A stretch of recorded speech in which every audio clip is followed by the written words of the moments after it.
MUDA ಸಂಘರ್ಷದಲ್ಲಿ CM ಸಿದ್ದರಾಮಯ್ಯಗೆ high court shock ಕೊಟ್ಟಿದೆ. Prosecution ಪ್ರಶ್ನಿಸಿ CM ಸಲ್ಲಿಸಿದ ಅರ್ಜಿ ವಜಾಗೊಳಿಸಿ ತನಿಖೆಗೆ ಆದೇಶ ನೀಡಲಾಗಿದೆ. ಹಾಗಾದ್ರೆ ಅಂದು ಸಿಎಂ ಪರ ವಕೀಲರು ಮಂಡಿಸಿದ ವಾದವೇನು? ಈಗ ಹೈಕೋರ್ಟ್ ನೀಡಿರೋ ಆದೇಶವೇನು? ಈ ಕುರಿತ ರಿಪೋರ್ಟ್ ಇಲ್ಲಿದೆ ನೋಡಿ.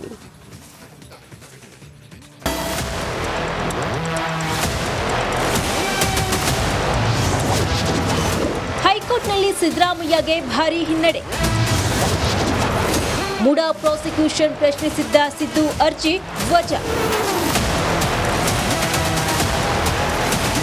ಮೂಡಾ ಹಗರಣದಲ್ಲಿ ಪ್ರಾಸಿಕ್ಯೂಷನ್ ಭೀತಿ ಎದುರಿಸ್ತಾ ಇದ್ದ ಸಿದ್ದರಾಮಯ್ಯಗೆ ಹೈಕೋರ್ಟ್ ಬಿಗ್ ಶಾಕ್ ಕೊಟ್ಟಿದೆ. ರಾಜ್ಯಪಾಲರು ಪ್ರಾಸಿಕ್ಯೂಷನ್ಗೆ ನೀಡಿದ್ದ ಅನುಮತಿಯನ್ನ ಪ್ರಶ್ನಿಸಿ ಸಿಎಂ ಸಲ್ಲಿಸಿದ್ದ ಅರ್ಜಿಯನ್ನ ಹೈಕೋರ್ಟ್ ವಜಾಗೊಳಿಸಿದೆ. ನ್ಯಾಯಮೂರ್ತಿ ನಾಗಪ್ರಸನ್ನ ಪೀಠ ಸಿಎಂ ಅರ್ಜಿ ವಜಾ ಮಾಡಿ ರಾಜ್ಯಪಾಲರ ಆದೇಶವನ್ನ ಎತ್ತಿ ಹಿಡಿದಿದೆ.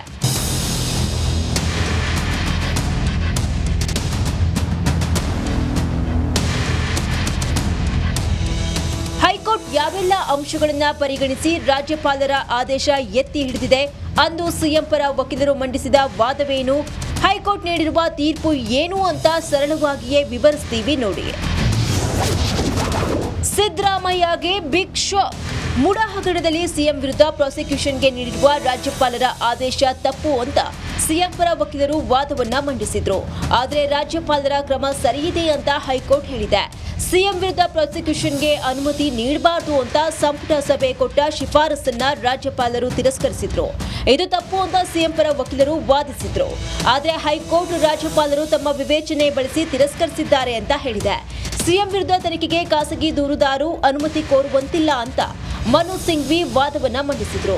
ಆದರೆ ಹೈಕೋರ್ಟ್ ಖಾಸಗಿ ದೂರುದಾರ ಕೂಡ ಅನುಮತಿಯನ್ನ ಕೋರಬಹುದು ಎಂದಿದೆ.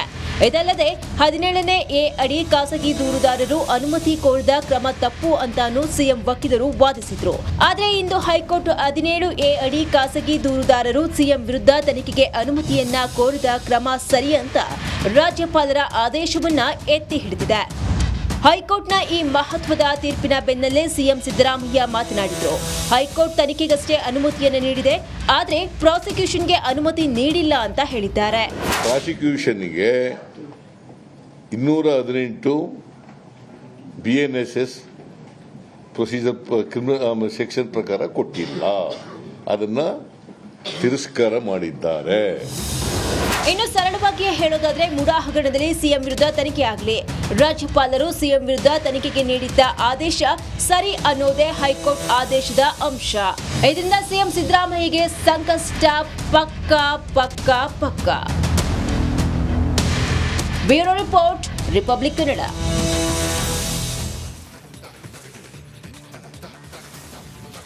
ಸಿಎಂ ಸಿದ್ದರಾಮಯ್ಯಗೆ ಸರ್ಕಾರದ ವಿರುದ್ಧ ರಾಜ್ಯಪಾಲರ ಸಮರ ಮುಂದುವರೆದಿದೆ. ಮೂಡಾ ಬಳಿಕ ಇದೀಗ ಅರ್ಕಾವತಿ ಡಿನೋಟಿಫಿಕೇಶನ್ ಪ್ರಕರಣ ಕೂಡ ಮರುಜೀವ ಪಡೆದುಕೊಂಡಿದೆಯಂತೆ. ಕಾರಣ ವರದಿ ಕೇಳಿದ್ದಾರೆ. ಈ ಕುರಿತ ರಿಪೋರ್ಟ್ ಇಲ್ಲಿದೆ ನೋಡಿ.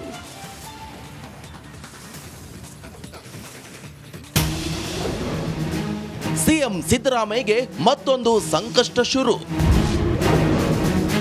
ಅರ್ಕಾವತಿ ಡಿನೋಟಿಫಿಕೇಶನ್ ಕೇಸ್ಗೆ ಮರುಜೀವ. ರಾಜ್ಯಪಾಲರು ಹಾಗೂ ರಾಜ್ಯ ಸರ್ಕಾರದ ನಡುವೆ ನಡೆಯುತ್ತಿರುವ ಕಾಳಗ ಈಗ ಮತ್ತೊಂದು ಸುತ್ತಿಗೆ ವಿಸ್ತರಣೆಯಾಗಿದೆ. ಸಿಎಂ ಸಿದ್ದರಾಮಯ್ಯ ಮೊದಲ ಅವಧಿಗೆ ಮುಖ್ಯಮಂತ್ರಿಯಾಗಿದ್ದ ಸಂದರ್ಭದಲ್ಲಿ ನಡೆದಿದ್ದ ಅರ್ಕಾವತಿ ಡಿನೋಟಿಫಿಕೇಶನ್ ಪ್ರಕರಣದ ತನಿಖೆಗೆ ನೇಮಿಸಿದ್ದ ನ್ಯಾಯಮೂರ್ತಿ ಕೆಂಪಣ್ಣ ಆಯೋಗದ ವರದಿ ಹಾಗೂ ದಾಖಲೆ ನೀಡುವಂತೆ ರಾಜ್ಯಪಾಲರು ಸರ್ಕಾರಕ್ಕೆ ಪತ್ರ ಬರೆದಿರುವ ವಿಷಯ ಈಗ ಬೆಳಕಿಗೆ ಬಂದಿದೆ. ಈ ಮೂಲಕ ಅರ್ಕಾವತಿ ಡಿನೋಟಿಫಿಕೇಶನ್ ಪ್ರಕರಣಕ್ಕೆ ಮರುಜೀವ ಪಡೆಯುತ್ತಾ ಎನ್ನುವ ಪ್ರಶ್ನೆಗಳು ಉದ್ಭವಿಸಿವೆ.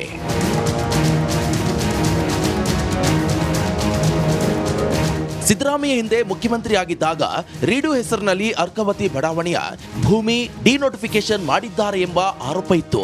ಆಗ ವಿಚಾರಣೆ ನಡೆಸಿದ ನ್ಯಾಯಮೂರ್ತಿ ಎಚ್.ಎಸ್. ಕೆಂಪಣ್ಣ ಆಯೋಗದ ವರದಿ ಮತ್ತು ಸಂಬಂಧಪಟ್ಟ ದಾಖಲೆಗಳನ್ನು ಸಲ್ಲಿಸುವಂತೆ ರಾಜ್ಯ ಸರ್ಕಾರಕ್ಕೆ ರಾಜ್ಯಪಾಲರು ಪತ್ರ ಬರೆದಿದ್ದಾರೆ.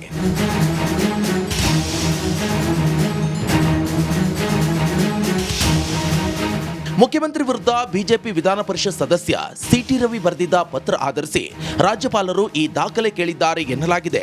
ಸದ್ಯ ಮೂಡ ನಿವೇಶನ ಹಂಚಿಕೆ ಪ್ರಕರಣದಲ್ಲಿ ಹೈಕೋರ್ಟ್ ಪ್ರಾಸಿಕ್ಯೂಷನ್ಗೆ ಅನುಮತಿ ಸಿಕ್ಕ ಬೆನ್ನಲ್ಲೇ ಸಿದ್ದರಾಮಯ್ಯಗೆ ಅರ್ಕಾವತಿ ಬಡಾವಣೆ ಟೆನ್ಷನ್ ಶುರುವಾಗಿದೆ.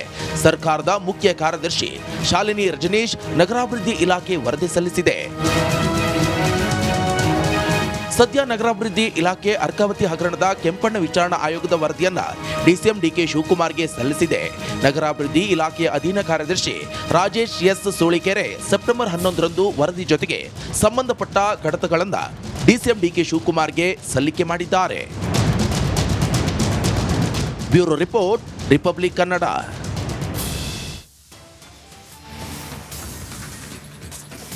17A ಮತ್ತು 19 ಆಕ್ಟ್ ನಡುವಿನ ವ್ಯತ್ಯಾಸ ಏನು? ರಿಪಬ್ಲಿಕನ್ ಜೊತೆ ಹಿರಿಯ ವಕೀಲ BV ಆಚಾರ್ಯ ಎಕ್ಸ್ಕ್ಲೂಸಿವ್ ಆಗಿ ಮಾತನಾಡಿದ್ದಾರೆ. ಭ್ರಷ್ಟಾಚಾರ ತಡೆ ಕಾಯ್ದೆ ಅಡಿ ಪೊಲೀಸರು ತನಿಖೆ ಮಾಡಬೇಕು. ಆರೋಪಿ ವಿರುದ್ಧ FIR ದಾಖಲಿಸುವ ಅಧಿಕಾರವಿರುತ್ತೆ. FIR ದಾಖಲಿಸಿ ತನಿಖೆ ನಡೆಸಿ ಚಾರ್ಜ್ ಶೀಟ್ ಸಲ್ಲಿಸಬಹುದು. ರಾಜ್ಯಪಾಲರ ನಡೆ ಪ್ರಶ್ನಿಸಿ ಸಿಎಂ ಹೈಕೋರ್ಟ್ಗೆ ಬಂದಿದ್ರು. ಸಿದ್ದರಾಮಯ್ಯರ ಅರ್ಜಿಯನ್ನು ಒಪ್ಪದೆ ತನಿಖೆಗೆ ನೀಡಲಾಗಿದೆ. ತನಿಖೆಗೆ ಅನುಮತಿ ನೀಡಿರುವ ಹಿನ್ನೆಲೆ FIR ಹಾಕಬಹುದು. ಇನ್ನು ಮುಂದೆ ತನಿಖೆ ಮಾಡಬಹುದು. ಯಾವುದೇ ತನಿಖಾ ಸಂಸ್ಥೆ ಕೂಡ ಈ ವಿಚಾರಕ್ಕೆ ಸಂಬಂಧಪಟ್ಟಂತೆ ವರದಿ ಕೊಡಬಹುದು ಅಂತ BV ಆಚಾರ್ಯ ಎಕ್ಸ್ಕ್ಲೂಸಿವ್ ಆಗಿ ರಿಪಬ್ಲಿಕನ್ ಜೊತೆ ಮಾತನಾಡಿದ್ದಾರೆ. ಸಿಎಂ ಸಿದ್ದರಾಮಯ್ಯವರ ವಿರುದ್ಧ ಕೇಳಿಬಂದಂಥ ಮೂಡ ಹಗರಣದ ವಿಚಾರವಾಗಿ ರಾಜ್ಯಪಾಲರು ಪ್ರಾಸಿಕ್ಯೂಷನ್ಗೆ ಅನುಮತಿ ಕೊಟ್ಟಂಥ ವಿಚಾರಕ್ಕೆ ಸಂಬಂಧಪಟ್ಟಂತೆ ಅದನ್ನು ಯಾವುದೇ ಕಾರಣಕ್ಕೂ ಕೂಡ ಅನುಮತಿ ಕೊಡಬಾರ್ದು ಅಂತೇಳಿ ಅದನ್ನು ಪ್ರಶ್ನಿಸಿ ಅರ್ಜಿ ಸಲ್ಲಿಕೆ ಆಗಿತ್ತು. ಇವತ್ತು ಜಡ್ಜ್ಮೆಂಟ್ ಅನ್ನ ಕೊಟ್ಟಿದೆ. ಮಾತಾಡೋದಕ್ಕೆ ಈಗ ನಮ್ಮೊಂದಿಗಿದ್ದಾರೆ ಹಿರಿಯರು ಹಾಗೂ ಕಾನೂನು ತಜ್ಞರಾಗಿರುವಂಥ BV ಆಚಾರ್ಯ ಅವರು. ಸರ್ ನಮಸ್ಕಾರ. ಸರ್, ಈಗ ನೀವು ಜಡ್ಜ್ಮೆಂಟ್ ಕಾಪಿಯನ್ನ ಗಮನಿಸಿದ್ರಿ ಅಂತ ಭಾವಿಸ್ತೀನಿ. ಏನು ಅನ್ನಿಸ್ತು ಸರ್ ಜಡ್ಜ್ಮೆಂಟ್ ಕಾಪಿ ನೋಡಿದ ಬಳಿಕ? ನೋಡಿ, ಈಗ ಜನರಲಿ ಮಾತಾಡುವಾಗ ಪ್ರಾಸಿಕ್ಯೂಷನ್ಗೆ ಅನುಮತಿ ಕೊಟ್ಟಿದ್ದಾರೆ ಅಂತ ಹೇಳ್ತಾರೆ. ಅದು ಸರಿಯಲ್ಲ. ಈಗ mainly offence under the prevention of corruption act. ಈಗ ಪ್ರಿವೆನ್ಷನ್ ಆಫ್ ಕರಪ್ಷನ್ ಆ್ಯಕ್ಟ್ನಲ್ಲಿ ಏನಾದರೂ ಒಂದು ಒಫೆನ್ಸಿಗೆ ಇನ್ಫಾರ್ಮೇಷನ್ ಪೊಲೀಸಿಗೆ ಕೊಟ್ಟರೆ they have a right to register FIR and investigate and then file a charge sheet if it is found well. That was the law till recently. But ಈಗ ಒಂದು amend ಮಾಡಿ ಈ ಪ್ರಿವೆನ್ಷನ್ ಆಫ್ ಕರಪ್ಷನ್ ಆ್ಯಕ್ಟ್ನಲ್ಲಿ public servant ಮೇಲೆ even investigation ಮಾಡುವ ಮೊದಲೇ ಈ public servant ಯಾರಿದ್ದಾರೆ ಅವರ ಸುಪೀರಿಯರ್ ಕಾಂಪಿಟೆಂಟ್ ಅಥಾರಿಟಿಯ ಪ್ರಯರ್ ಅಪ್ರೂವಲ್ ಇಲ್ಲದೆ ರಿಜಿಸ್ಟರ್ ಮಾಡಿ ಇನ್ವೆಸ್ಟಿಗೇಟ್ ಮಾಡಲಿಕ್ಕೆ ಆಗೋದಿಲ್ಲ ಅಂತ ಸೆಕ್ಷನ್ 17A ಮಾಡಿದ್ದಾರೆ.